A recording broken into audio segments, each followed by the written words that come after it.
प्यारे बच्चों, आप सभी का हमारे चैनल पे स्वागत है।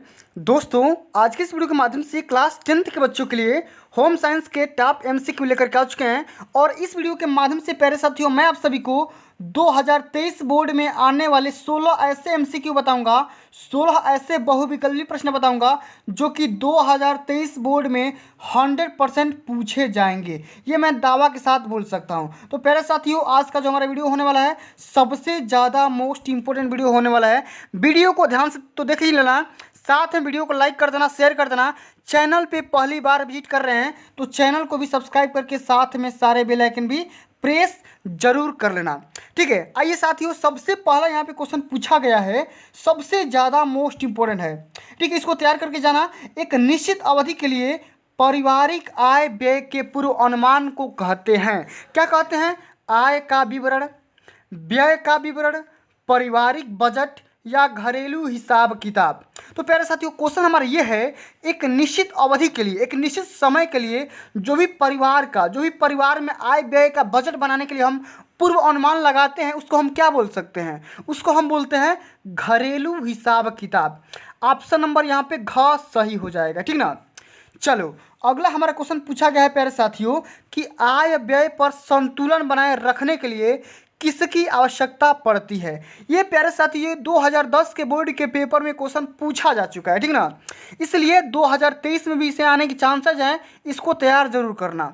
क्या बोला गया है कि आय व्यय पर कंट्रोल करने के लिए, संतुलन बनाने के लिए किसकी आवश्यकता पड़ती है? बजट की या बचत की, बजट की, ब्याज की या बैंक की? तो हमें किसकी आवश्यकता पड़ती है? हमें पड़ती है बजट की। किसकी आवश्यकता पड़ती है? हमें बजट बनाना पड़ता है कि भाई हमें किस चीज़ के हम कितना कंट्रोल करें, कौन सी राशि को हम कितना खर्च करें या कितना बचाएं, ये हमारा होता है बजट। ठीक ना। हम बजट बना करके हम आय व्यय पे कंट्रोल कर सकते हैं, संतुलन बना सकते हैं। ठीक ना। हमारा ऑप्शन नंबर यहाँ पे कौन सा सही हो जाएगा? ऑप्शन नंबर यहाँ पे ख सही हो जाएगा सेकेंड क्वेश्चन का। ठीक है, चलो, अगला हमारा क्वेश्चन पूछा गया है साथियों कि पारिवारिक बजट का कौन सा मुख्य मद नहीं है। ये question very very most important question है। इसको आप सभी लोग तैयार करके जरूर जाना, वरना बोर्ड में रोने के सिवाय कुछ नहीं करोगे।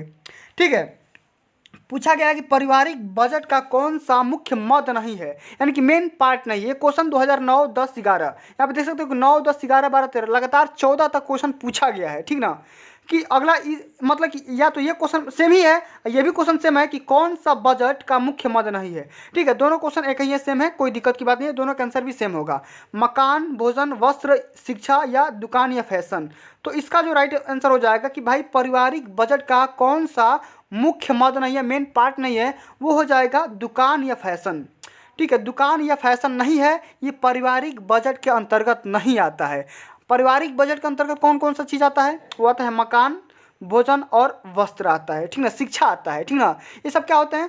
पारिवारिक बजट के अंतर्गत रखे जाते हैं।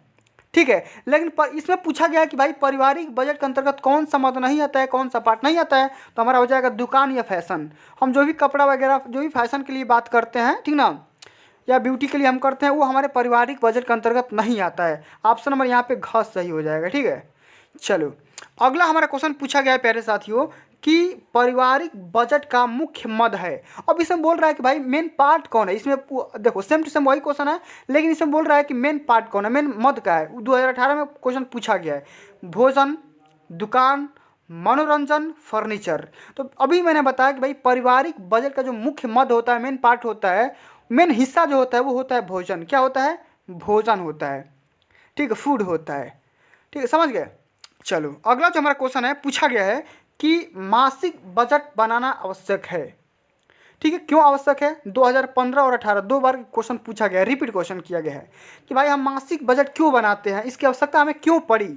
आय व्यय पर संतुलन बनाए रखने के लिए, आकस्मिक आवश्यकताओं की पूर्ति के लिए, बच्चों की पढ़ाई के लिए, उपहार देने के लिए। तो भाई पारिवारिक बजट हम इसलिए बनाते हैं कि हम आय और व्यय पे कंट्रोल कर सकते हैं, संतुलन कर सकते हैं। ऑप्शन नंबर यहाँ पे क सही हो जाएगा। ठीक है, चलो, अगला हमारा जो क्वेश्चन है, ये पूछा गया है कि भाई पारिवारिक बजट बनाने का उद्देश्य क्या है, हमें लक्ष्य क्या है, भाई हम पारिवारिक बजट क्यों बनाते हैं। ये देख सकते हो 2011, 12, 13, 14, 15 लगातार 18 तक क्वेश्चन पूछा गया है। ठीक है भाई, हम पारिवारिक बजट क्यों बनाते हैं? बचत करना, व्यय पर कंट्रोल करना, आय का ज्ञान, ये सभी। तो देखो प्यारे साथियों, जब हम बजट बनाते हैं, पारिवारिक बजट बनाते हैं, हमारा इसका मेन उद्देश्य यही होता है, टारगेट यही होता है कि हम सबसे पहले तो बचत कर सके। ठीक है, जो भी हमारे फालतू खर्चे होते हैं वो ना हो सके। ठीक है, खर्चों पर हम कंट्रोल कर सकते हैं और हम कितना कमा रहे हैं उसका हमें नॉलेज हो सके, उसका ज्ञान हो सके। तो इसका सारे के सारे ऑप्शन सही हो जाएंगे, यानी कि इसका ऑप्शन नंबर घ सही हो जाएगा। ठीक है, उपयुक्त सभी। ठीक है, अगला हमारा क्वेश्चन है कि पारिवारिक बजट बनाने का सबसे आवश्यक है। भाई पारिवारिक बजट बनाने के लिए सबसे ज़्यादा क्या जरूरी है ये बताना है। आय में वृद्धि, व्यय पर नियंत्रण, ऋण की व्यवस्था, आय व्यय का पूर्वानुमान। पारिवारिक बजट बनाने के लिए सबसे आवश्यक चीज़ क्या है? तो हमें आय व्यय का अनुमान होना चाहिए, हमें पता होना चाहिए कि भाई हम कितना कमा रहे हैं, किसका खर्च कर रहे हैं, कितना कमा रहे हैं और कितना खर्च कर रहे हैं, ये इसका हमें नॉलेज चाहिए। इसलिए हम क्या करते हैं, पारिवारिक बजट बनाते हैं। ऑप्शन नंबर इसका भी क्या हो जाएगा, घ सही हो जाएगा। ठीक है, चलो अगला हमारा क्वेश्चन इसमें पूछा गया है कि गृह अर्थव्यवस्था को सुचारू बनाने के लिए आवश्यक है या घर की आर्थिक व्यवस्था को ठीक करने के लिए आवश्यक है। क्या इसमें आवश्यक आवश्यक है ये बताना है। 2013 में पूछा गया ये क्वेश्चन कि पारिवारिक आय में वृद्धि, साधन संपन्न होना या आय के अनुसार व्यय का बजट बनाना और उसका पालन करना। ये जरूरी है कि कौन सा जरूरी है, अधिक से अधिक कंजूसी करना। कि भाई हमें गृह अर्थव्यवस्था को सुचारू रूप से चलाने के लिए इसमें कौन सा जरूरी है, तो हमें जरूरी है कि आय के अनुसार व्यय का बजट बनाना और उसका पालन भी करना। ऐसा नहीं है कि हमें बजट बना दिया, ठीक है, और उस बजट के काम से हम उसके हिसाब से चल ही नहीं रहे हैं, कंट्रोल ही नहीं है। ठीक है, तो ऑप्शन नंबर यहाँ पे क्या हो जाएगा, ग सही हो जाएगा। ठीक है, चलो अगला हमारा क्वेश्चन है कि भाई पारिवारिक बजट महत्वपूर्ण होता है किसके लिए, गृहिणी एवं पूरे परिवार के लिए, अर्थशास्त्रियों के लिए, सामाजिक सुधारकों के लिए, इन सभी के लिए। तो पारिवारिक बजट सबके लिए इसमें लाभदायक होता है, सबके लिए इंपॉर्टेंस होता है।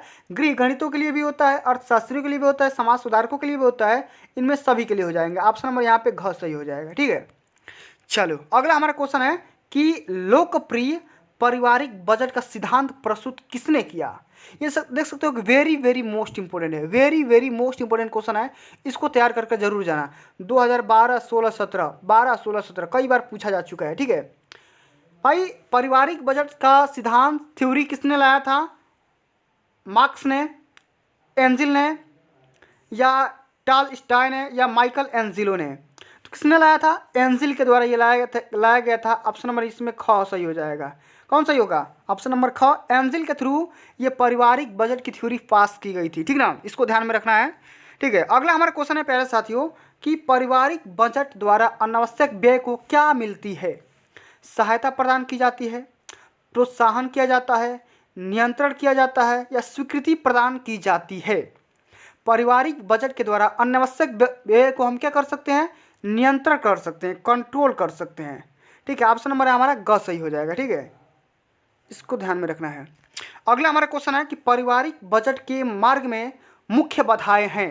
कौन कौन सी बाधाएं हैं, अज्ञानता तथा अशिक्षा, बजट के प्रति उदासीनता, समाज में प्रचलित कुप्रथाएं, ये सभी।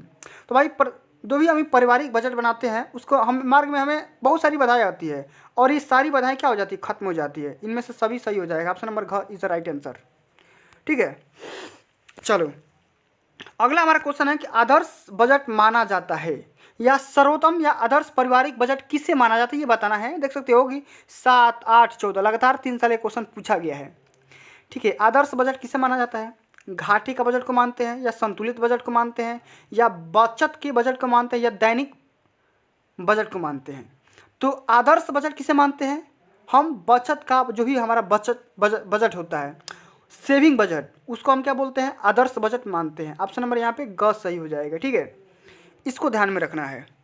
चलो अगला हमारा क्वेश्चन है कि एंजिल के अनुसार कम आय वर्ग के परिवार की आय का अधिकांश प्रतिशत व्यय इस मद पर होता है, किस पे होता है, वस्त्र पे, भोजन पे, आवास पे, ईंधन पे। सबसे कम किस पे होता है, सबसे कम नहीं, सबसे ज़्यादा इसमें बोल रहा है, सबसे ज़्यादा भोजन पे होता है।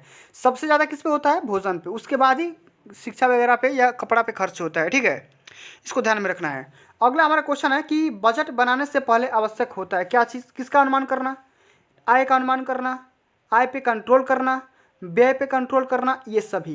तो भाई बजट बनाने से पहले हमें इन सभी चीज़ों की आवश्यकता पड़ जाती है। ऑप्शन नंबर घ सही हो जाएगा। अगला हमारा क्वेश्चन है कि आय व्यय में संतुलन हेतु कौन सा साधन उपयुक्त होगा। 2015 के बोर्ड के पेपर में क्वेश्चन आया हुआ है। ठीक है, आय व्यय पे कैसे हम संतुलन कर सकते हैं? वार्षिक बजट के थ्रू, मासिक बजट के थ्रू, साप्ताहिक बजट के थ्रू या दैनिक बजट के थ्रू। तो भाई आय व्यय में संतुलन करने के लिए हमें मासिक बजट की आवश्यकता होती है। ऑप्शन नंबर ख सही हो जाएगा। ठीक है, तो प्यारे साथियों आज के लिए बस इतना ही। अगर ये वीडियो अच्छी लगी होगी, हेल्पफुल लगी होगी, तो वीडियो को लाइक कर देना, शेयर कर देना, चैनल पर नए हो तो चैनल को भी सब्सक्राइब कर देना। ठीक है, मिलते हैं अगली वीडियो में, तब तक के लिए जय हिंद, जय भारत, वंदे मातरम।